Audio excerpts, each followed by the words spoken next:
Hello student, আজকে যেটা আলোচনা করব দেখো ক্লাস 12 অর্থাৎ দ্বাদশ শ্রেণীর শিক্ষাবিজ্ঞান সাবজেক্টটার 10 নম্বর অধ্যায় থেকে গুরুত্বপূর্ণ 3টে প্রশ্নর অ্যান্সার আজকের ক্লাসে আলোচনা করব। তার আগে তোমাদের মাথায় রাখতে হবে যে এই 10 নম্বর অধ্যায় থেকে মোট তোমাদের 10 নম্বরের প্রশ্ন আসবে।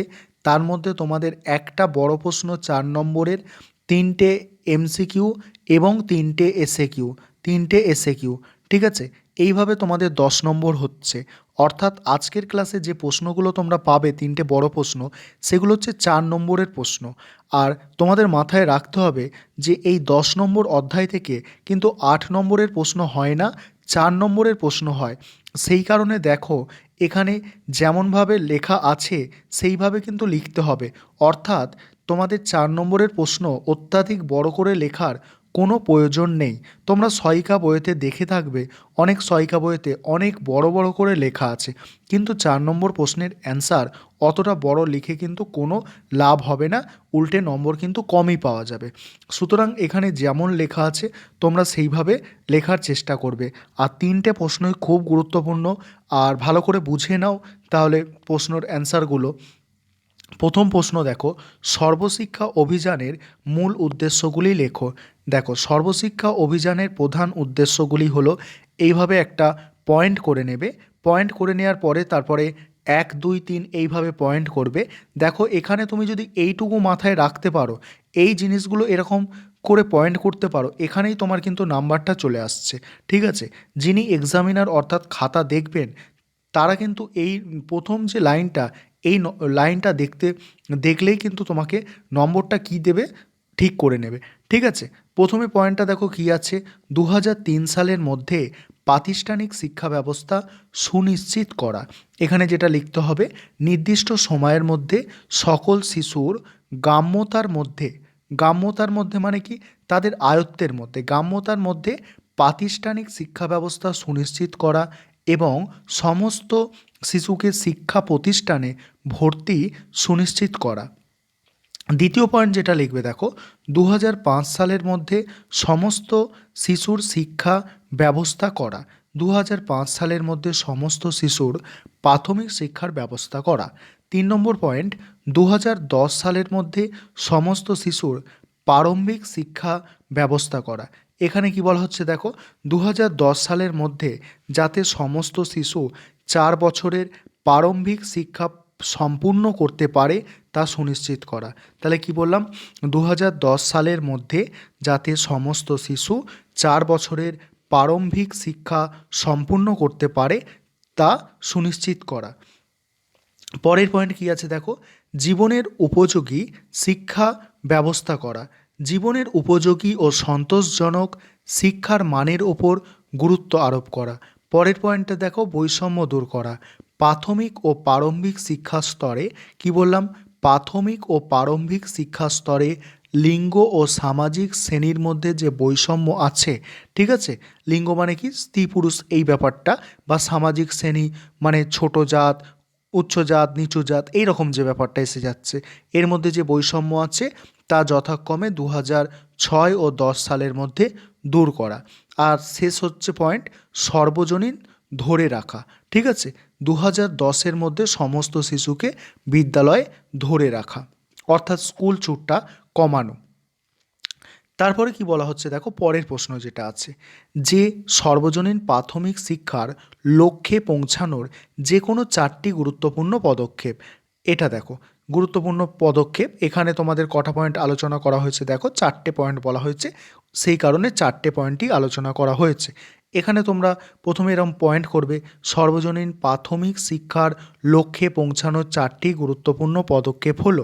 1 নম্বর হচ্ছে কি, জনসংখ্যা নিয়ন্ত্রণ। এখানে কি বলা হচ্ছে, জনসংখ্যা বৃদ্ধির কারণে 6 থেকে 14 বছর পর্যন্ত সকল শিশুকে বিদ্যালয়ে জায়গা দেওয়া সম্ভব হয় না, তাই প্রথমেই জনসংখ্যা নিয়ন্ত্রণ পরিকল্পনা গ্রহণ করতে হবে।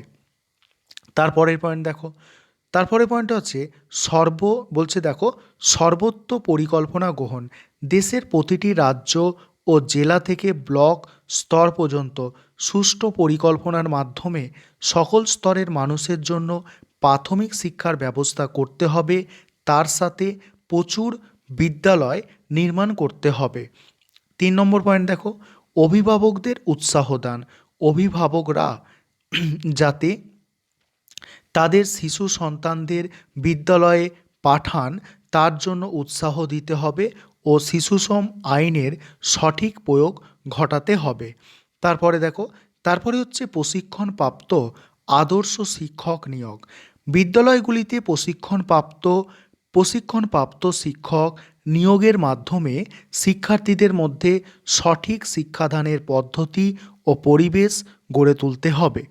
এবারে তারপরে যে প্রশ্নটা আজকে ক্লাসের 3 নম্বর প্রশ্ন, এটা বয়স্ক শিক্ষা কাকে বলে, এই শিক্ষার লক্ষ্য উদ্দেশ্যগুলি লেখো। ঠিক আছে, দেখো প্রথমে হচ্ছে বয়স্ক শিক্ষা অর্থাৎ কাকে বলে, ডেফিনেশন অর্থাৎ সংজ্ঞাটা দেখো, তারপরে আমরা তার লক্ষ্য আর উদ্দেশ্যটা পড়ব। প্রথমে আছে দেখো, বয়স্ক শিক্ষার বিষয়টি আমরা এই নামের মধ্য দিয়ে যদিও বুঝতে পারি, তবুও এর কিছু নির্দিষ্ট লক্ষ্য রাখা হয়েছে। যেমন কোঠারি কমিশনের মতে বয়স্ক শিক্ষা হলো শিক্ষার জাতীয় প্রক্রিয়ার একটি স্থায়ী ভিত্তি। বয়স্ক শিক্ষা হলো মহান দেশের মহান নাগরিক হিসাবে বয়স্কদের কর্তব্যপরায়ণ, উদার দৃষ্টিসম্পন্ন, জাতীয় ও আন্তর্জাতিক সংহতি, মূল্যবোধ ও বিজ্ঞান চেতনায় সমৃদ্ধ ব্যক্তিত্বের অধিকারী করে তোলার শিক্ষা। তারপরে কি বলা হচ্ছে, বয়স্ক শিক্ষার কি লক্ষ্য। এখানে বয়স্ক শিক্ষার লক্ষ্যগুলো দেখো। 1 নম্বর পয়েন্ট হচ্ছে নাগরিকদের দায়িত্ব ও কর্তব্য সম্পর্কে সচেতনতা। গণতান্ত্রিক দেশের এটা সভ্য হবে। ঠিক আছে, গণতান্ত্রিক দেশের সভ্য নাগরিক হিসাবে দায়িত্ব ও কর্তব্যবোধ সম্পর্কে সচেতন করা। এটা কি বললাম, সভ্য হবে। হ্যাঁ, গণতান্ত্রিক দেশের সভ্য নাগরিক হিসাবে দায়িত্ব ও কর্তব্যবোধ সম্পর্কে সচেতন করা। পরের পয়েন্ট আছে দেখো, সামাজিক সেবার মনোভাব গঠনে। প্রতিটি বয়স্ক ব্যক্তির মধ্যে সামাজিক সেবার মনোভাব গঠন করা, যাতে ব্যক্তি সমাজের বিভিন্ন সেবামূলক কার্যাবলীতে অংশগ্রহণ করতে পারে। 3 নম্বর পয়েন্ট, দেশ ও বিশ্বের সমস্যা সম্পর্কে সচেতনতা। দেশের এবং বিশ্বের বিভিন্ন সমস্যা সম্পর্কে সচেতন করে তোলা। তারপরে দেখো, তারপরে আছে ভারতীয় সংস্কৃতির প্রতি শ্রদ্ধাশীল হওয়া। ভারতের ইতিহাস, ভূগোল, কৃষি, বিজ্ঞান সম্পর্কে জ্ঞান প্রদানের মাধ্যমে ভারতীয় সংস্কৃতির প্রতি শ্রদ্ধাশীল মনোভাব গঠন করা। তারপরে দেখো, তারপরে হচ্ছে সংস্কৃতির উন্নয়ন। এখানে কি বলা হচ্ছে, বয়স্ক ব্যক্তিদের গান, আবৃত্তি, নৃত্য, নাটক প্রভৃতির মাধ্যমে আনন্দ দেওয়া ও সংস্কৃতির উন্নয়ন ঘটানো। পরের পয়েন্ট হচ্ছে নৈতিক মূল্যবোধের বিকাশ। বয়স্ক ব্যক্তিদের বিভিন্ন আলোচনা, তারপরে পড়া ও লেখার মাধ্যমে নৈতিক মূল্যবোধের বিকাশ ঘটানো। এবারে আমরা দেখব দেখো বয়স্ক শিক্ষার উদ্দেশ্য। এখানে আরেকটা কথা তোমাদের বলার আছে, যে এখানে প্রশ্নটা এইভাবেও আসতে পারে যে বয়স্ক শিক্ষা কাকে বলে, আর বয়স্ক শিক্ষার উদ্দেশ্য লেখো বা বয়স্ক শিক্ষার লক্ষ্য লেখো। আবার দুটো পার্ট একসাথে মিক্সড করেও দিতে পারে। যখন তোমাদের মিক্সড করে দেবে তখন এখান থেকে 4টে পয়েন্ট লিখবে লক্ষ্য থেকে, আর উদ্দেশ্য থেকে তোমরা তখন 4টে পয়েন্ট লিখবে।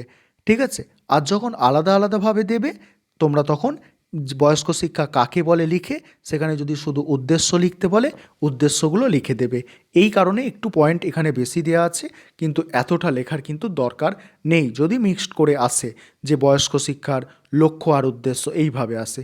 যদি শুধু লক্ষ্য বা যদি শুধু উদ্দেশ্য আসে সেক্ষেত্রে তোমাদের সবকটা পয়েন্ট এখানে লক্ষ্যের সবকটা পয়েন্ট সেক্ষেত্রে আলোচনা করতে হবে, বা উদ্দেশ্যের সবকটা পয়েন্ট আলোচনা করতে হবে। দেখো এবারে বয়স্ক শিক্ষার উদ্দেশ্য দেখো। 1 হচ্ছে আত্মবিশ্বাস বৃদ্ধি করা। বিভিন্ন বৃত্তিমূলক কাজের মাধ্যমে স্বনির্ভর করে তোলা এ করে তোলা, এতে তাদের আত্মবিশ্বাস কী হবে, বৃদ্ধি পাবে। এখানে একটা দাঁড়ি পড়বে, ঠিক আছে। তারপর দেখো কুসংস্কার দূর করা, বয়স্ক শিক্ষার মাধ্যমে তাদের মনের বিভিন্ন অন্ধবিশ্বাস ও কুসংস্কার দূর করা। তারপরে পয়েন্ট আছে, দেখো পরের পয়েন্ট আছে পারিবারিক শিক্ষা, পরিবার পরিকল্পনা সম্পর্কে সচেতন করে তোলা। তারপরে দৈহিক স্বাস্থ্য সম্পর্কে শিক্ষাদান, সুস্বাস্থ্য বজায় রাখার জন্য বিশেষ শিক্ষা আবশ্যিক। তারপরে পয়েন্ট হচ্ছে সহযোগিতার মনোভাব গঠন, বয়স্ক শিক্ষার মাধ্যমে সাধারণ জনগণের মধ্যে সহযোগিতামূলক মনোভাব গঠন করা। তাহলে কি বললাম, বয়স্ক শিক্ষার মাধ্যমে সাধারণ জনগণের মধ্যে সহযোগিতার মনোভাব গঠন করা।